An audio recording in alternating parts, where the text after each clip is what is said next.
Welcome back to Project 94 for another Diecast review here on the channel. Today, we're going to be taking a look at Michael McDowell and his 2023 FR8 Ford Mustang 4 Front Row Motorsports. Very, very cool looking diecast right here, of course. This is the first time we've seen this diecast released since 2021. So, congratulations to Front Row Motorsports and Lino Racing for getting this car released once more, this time in the next-gen era.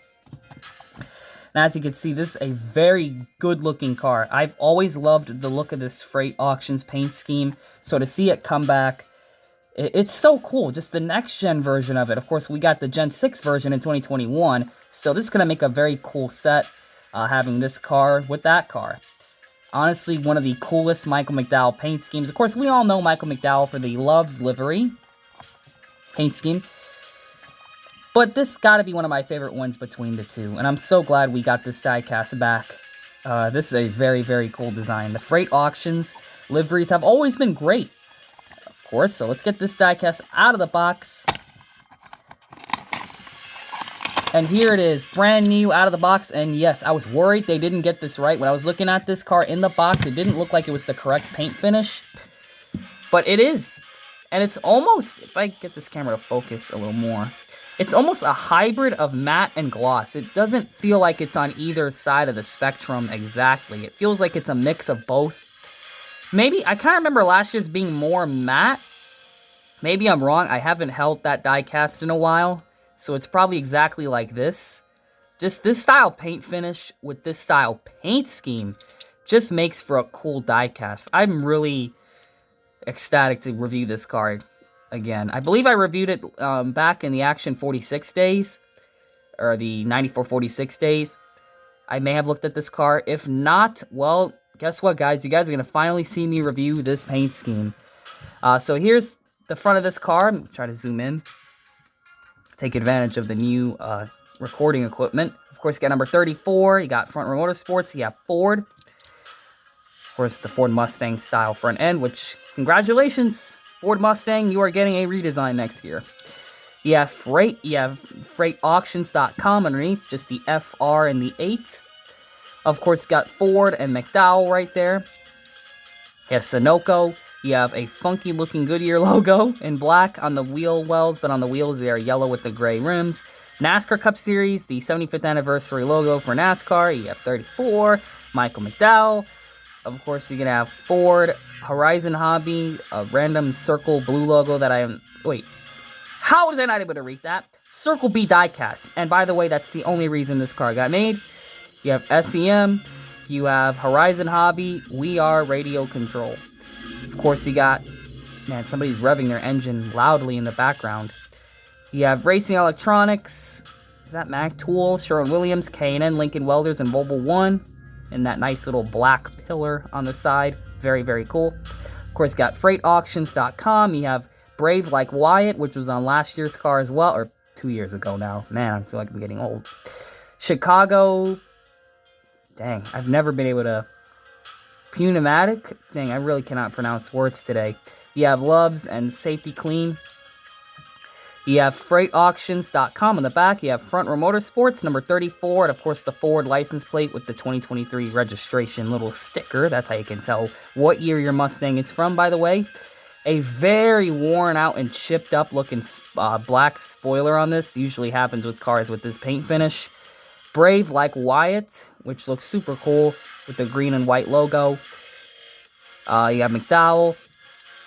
You have FreightAuctions.com and the number 34 on the roof. And this is going to be quite a complex design, so let's kind of get started as soon as we can. Of course, it's got that finish of that weird, like, hybrid of matte and gloss. There is a name for it. I know there's a name for it. I just cannot remember off the top of my head. It definitely feels more on the matte side, but it has a touch of gloss. It almost feels like a custom diecast. And it literally does feel like a custom diecast. My customs used to come out like this when I used to do the custom diecast thing. This is actually what they felt like in your hand whenever I made them. Now for the paint scheme itself, it's got a different color number on the sides compared to the roof. So let's get this diecast review now started on the main details. White outline with a red number fill-in with the front row Motorsports 34 font. Of course, it's red on the top with the white outline, but on the sides, it's silver with a black fill-in. A silver outline with the black fill-in, of course, underneath the headlight. And because any time they put the 34 on a black background, you're going to have this style, of course, with the red outline and the white number fill-in. But on the white background, you're going to have the dark gray with the black number fill-in. Honestly, always an interesting decision. You would think they would make it add some red to the side numbers, or any time they put 34 with the red. But it doesn't look bad like this. In fact, it looks better. Honestly, it looks really good. It'd be even cooler if they made that silver like an actual metallic outline, but I don't think they did that. It's just a normal silver color. And now for the paint scheme itself, of course, by default, this thing's going to have the black spoiler and the black roof rails. But no matter what, it will always have the black splitter on the front, with a touch of red right there, which looks kind of interesting. That little touch of red just gives it a sharp look. I mean, black, white, and red, that color combination, as overused as it is, will always work. So that's why that red stripe looks good down there. Of course, all white in the front. And now the whole roof portion, all the roof pillars, the whole roof is just all black up here. So that means the whole deck lid and the deck lid and the back are all going to be black. But on the sides of it, of course, over the hips as well, it's all black. But now we get to the door design. So by default, you're going to have the black side markers. And then you're going to have the black kind of highlight the Freight Auctions logo past the 8 right here on this side. Of course, on this side, it's going to start right by the S, which is the same. Yep, it's the same, of course. Why would they do this asymmetrical? Of course, then you're going to have the 3 little pillars. 1, 2, 3. Got the thickest pillar. It gets thick. Then it slightly loses some of its weight. And then, of course, it goes back to being skinny again. And kind of makes it look like a fake side vent. Almost like those fake vents you see on, like, production cars. That's kind of what this looks like. It almost looks like the old Celine S7 that had beautiful side vents. Of course, that car is a gorgeous supercar. And for a paint scheme to look like that good, and it's just a wrap, takes a lot of design skill to get that. This almost looks like a Nationwide paint scheme. Like, and when I say Nationwide, I'm literally comparing this to that 2017 Dale Jr. where it had all those pillars on it. Nationwide had interesting. I feel like Nationwide would run a paint scheme like this if they were still in the sport. Of course, you're going to have a sort of slanted pillar right there because it's almost leading into the wind, just like the Love's car was. Of course, got the 3 little pillars right there. Of course, this it gets from being thick to super thin. It stops right before the front wheel well. It's got a bit of white right there. And the rest of it around the details of the paint scheme are all white. Pretty cool, right?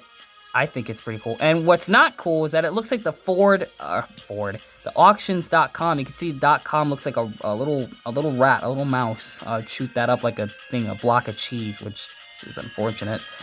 But other than that, rest of the paint scheme all black back here.